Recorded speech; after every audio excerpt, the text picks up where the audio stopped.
Hello, BookTube. I want to do a response video to something that I saw on Nick Reed's Fantasy. I'll leave a link to his video down below. It's terrific. And it deals with the phenomenon that you cannot possibly have missed if you watch a good deal of BookTube. Two phenomenon, actually. The first one that you will notice is that there is a splinter group of YouTubers, or BookTubers, who are fantasy and science fiction, mainly fantasy. They are FantasyTube. And they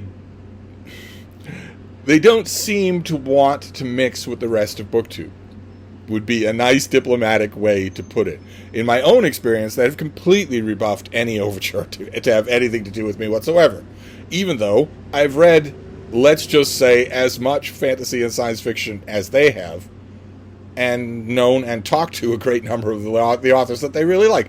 They don't seem to have the welcome mat out. They seem rather famously xenophobic. For BookTube, certainly. I mean, they fit right in the rest of YouTube, but BookTube is rather known for being welcoming. And they seem like kind of a closed community. And if you have watched any of the videos in that community, and I watched a lot of them, almost all of them, because they're so good. They're such good readers. Such good talkers about what they read. So funny and friendly to each other. If you watch some of those videos, there's something that you will notice. You'll notice it right away. Which is that not only are they sitting in front of the exact same bookshelf, but they talk about the exact same books. Not all the exact same books, but there is a greater degree of homogeneity there than anywhere else online. The nearest place you could go for lockstep, uniform, identical content would be the tech channels after there's a major show. when you know all of them are going to talk about the things that were mentioned in that show. But otherwise, no. It's uncanny. It's uncanny. It's especially noticeable if you see a FantasyTuber do a video in which they show you clips from where a whole bunch of people from FantasyTube contribute to that video. So maybe you want to say congratulations or hello to somebody, or what does reading mean to me, and you tell a whole bunch of FantasyTubers, I need 1 minute or less, and you could send me that clip when you're ready. I'm sure you're familiar with videos like that. When FantasyTube does a collab video like that, it becomes inescapably obvious that they are sitting in front of clone versions of their libraries and largely talking about the same dozen or 15 books. What I really like about Malazan, what I don't like about Malazan, what I like about Robin Hobb, what are my top 5 favorite Robin Hobbs, what are my least 5 favorite Robin Hobbs, over and over and over again. Now, I'm not criticizing having a favorite area, a niche. I'm not criticizing that at all. Plenty of people have that. It's just, when you see it, in addition to just knowing, oh, my friend only reads military history, it's different when you see it. Because even if you had a friend who only read military history, if you found another friend who only read military history, what are the chances that the books would all be the same? It seems more incestuous than that.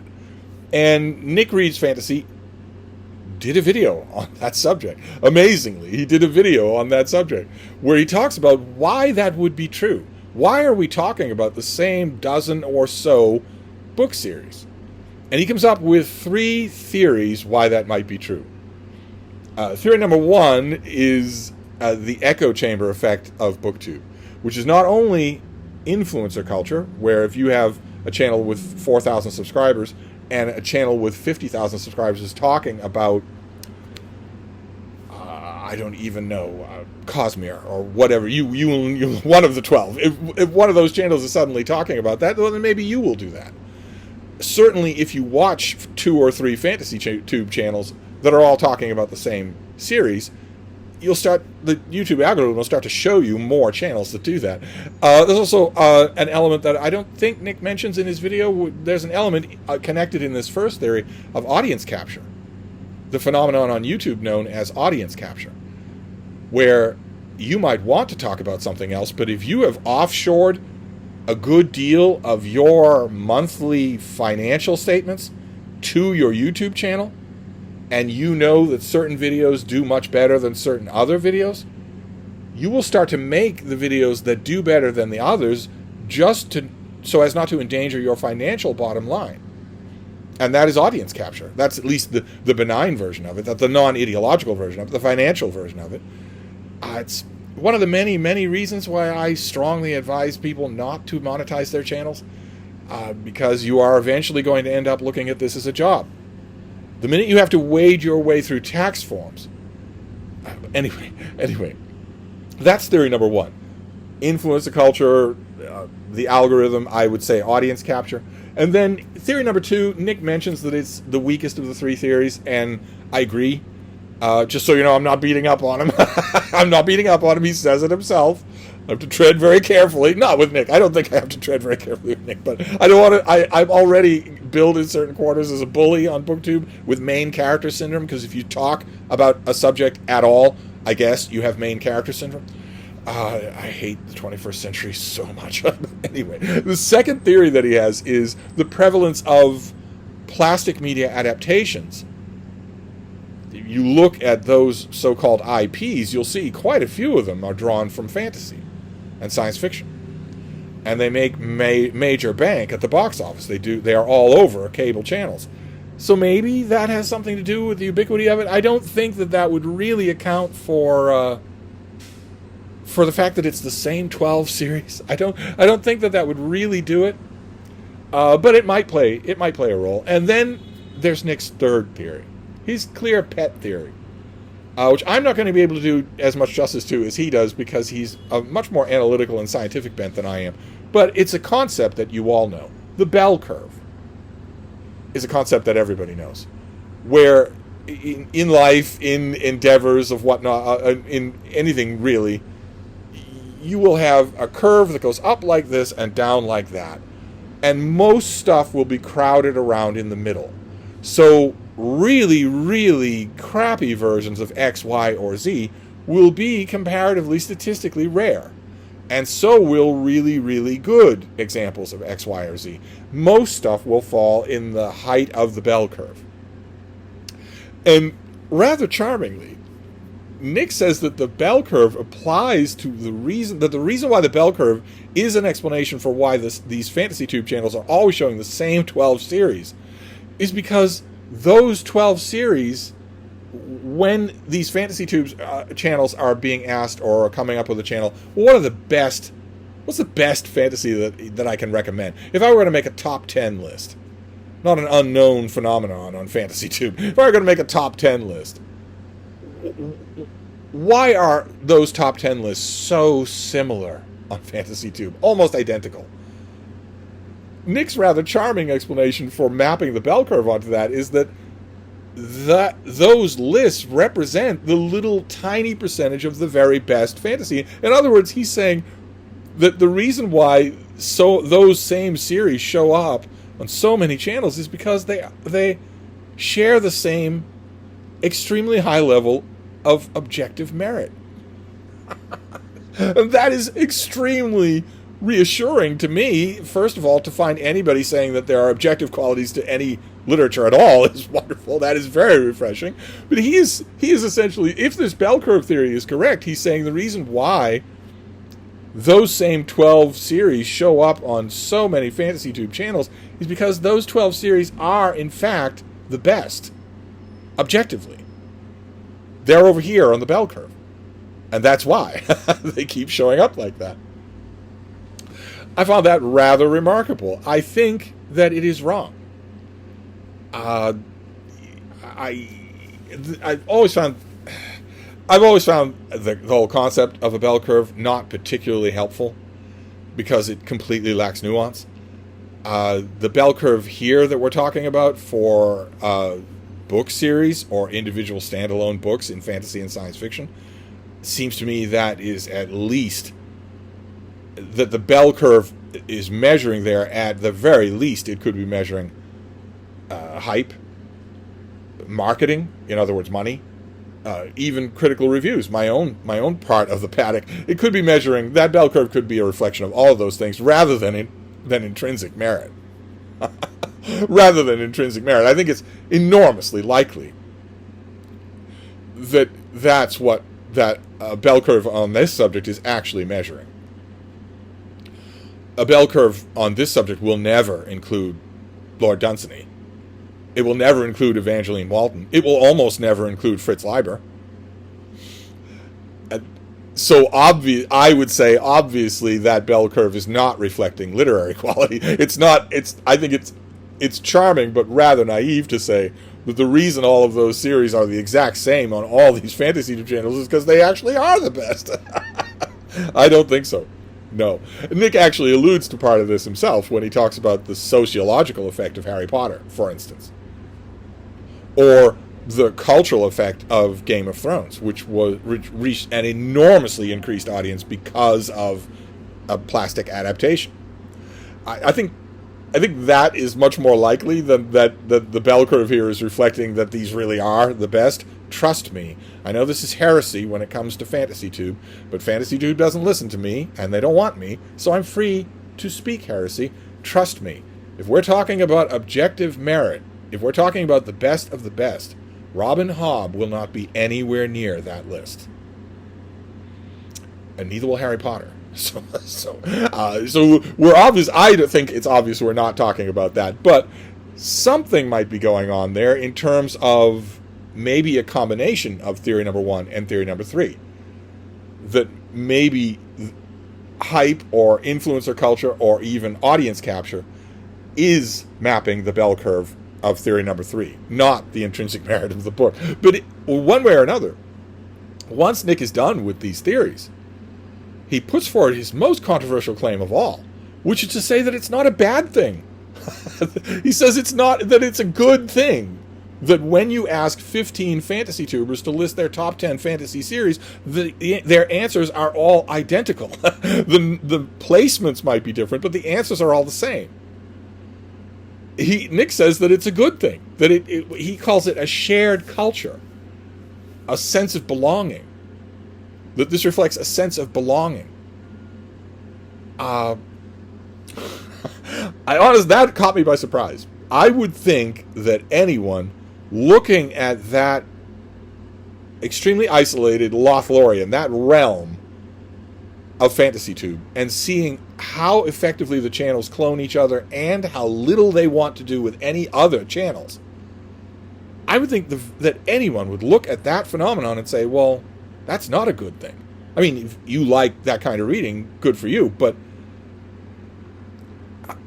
I can't help but think that most people looking at that combination of narrow focus and xenophobia would take a kind of mental step back and say, well, if it works for you, fine. But I not only want more variety in my reading, but I want my arms wide open to embrace newcomers instead of just politely ignoring them in favor of just 30 channels. So it surprised me that Nick said that it was a positive thing. I don't know that I believe that. I think it must be comforting. It's a comforting thing, certainly. But so is a heroin high.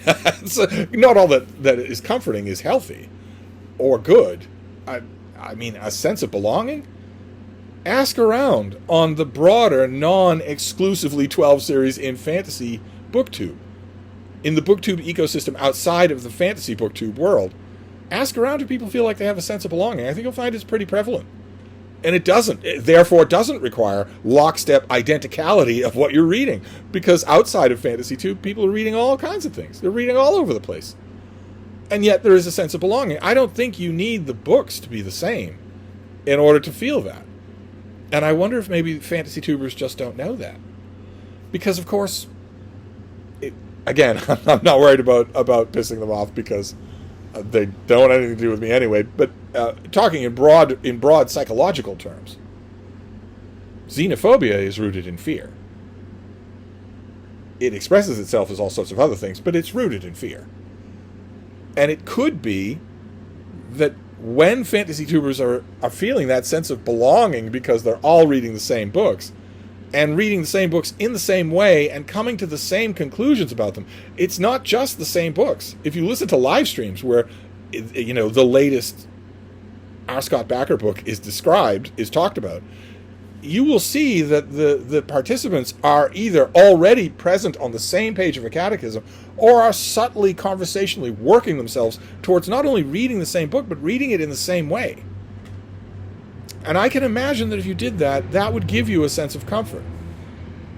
But it doesn't strike me as healthy. And so, although I find Nick's video fascinating, I'll leave a link to it down below. I want to know what you think about it. The absolute lockstep reading of FantasyTube cannot have escaped your notice. So you must have thoughts about it. You certainly don't encounter it elsewhere in this little corner of BookTube. You absolutely don't. You have no idea what Randy Ray is going to read next. What Christopher Russell is going to read next. What I'm going to read. You don't have any idea. There's no lockstep. In FantasyTube, if you ask them to make a top 10 list, you know what you're going to see. Not just roughly, but identically, exactly what you're going to see. Since I don't view that phenomenon as healthy, I thought I would issue a challenge. No one will pay attention to it because no one on FantasyTube is going to see this video, but I'm going to issue a challenge anyway. I'm going to invite FantasyTube writ large, all of them, all of them, the huge channels, the little channels. I want Secret Fire books. I want Liminal Spaces. I want Two to Ramble. I want all the FantasyTube people. I want all of FantasyTube to take the challenge and join me in 2026 in our own little Dagor Bragalach.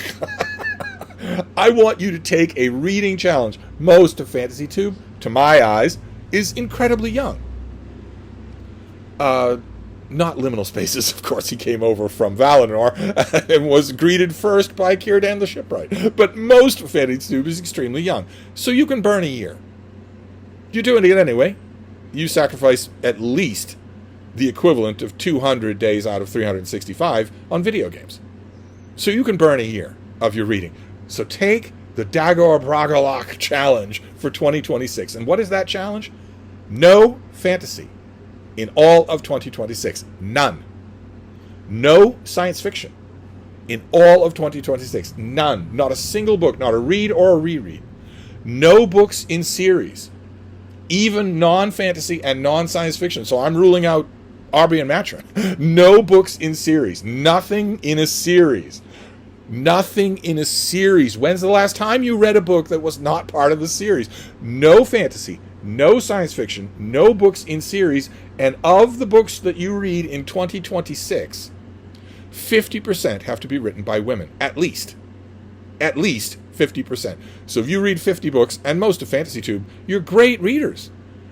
Fantastic, attentive, muscular readers, and also prolific readers. You read most of FantasyTube. I would almost guarantee reads more than 50 books a year. So my final challenge would be that 25 of those have to be written by women. No fantasy, no science fiction, no books in series, and 50% of your books in 2026 written by women. Can you take that challenge, FantasyTube? Can you join me on this quest? Maybe that would help. Maybe that would help not only you, but the rest of us to see which of Nick's theories is correct.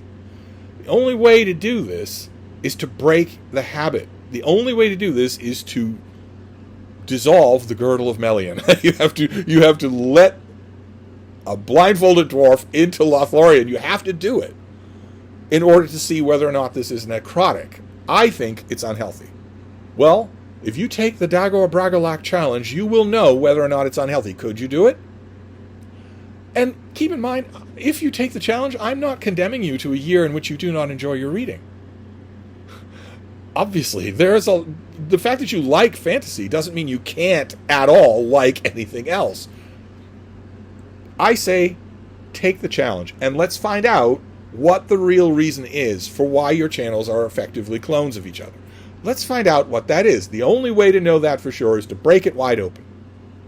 So, no, in 2026, no fantasy, no science fiction, no books in series, and 50% of the books you read in that year are written by women. Can you do it? That's my challenge to FantasyTube. But I'll leave a link to Nick's video down below. Let me know what you think of it. It's such a fascinating subject. No offense meant at all to our distant cousins in FantasyTube. They're not paying attention anyway. But no offense is meant at all. But you can't escape the reality. Just look at the books in the background behind every single one of you in every single video. There's no escaping it. The rest of BookTube has noticed. So it might be time to address it. Might be time to ask whether or not it's healthy. Anyway, I'm going to wrap this up, but I'll be back. Thank you, BookTube.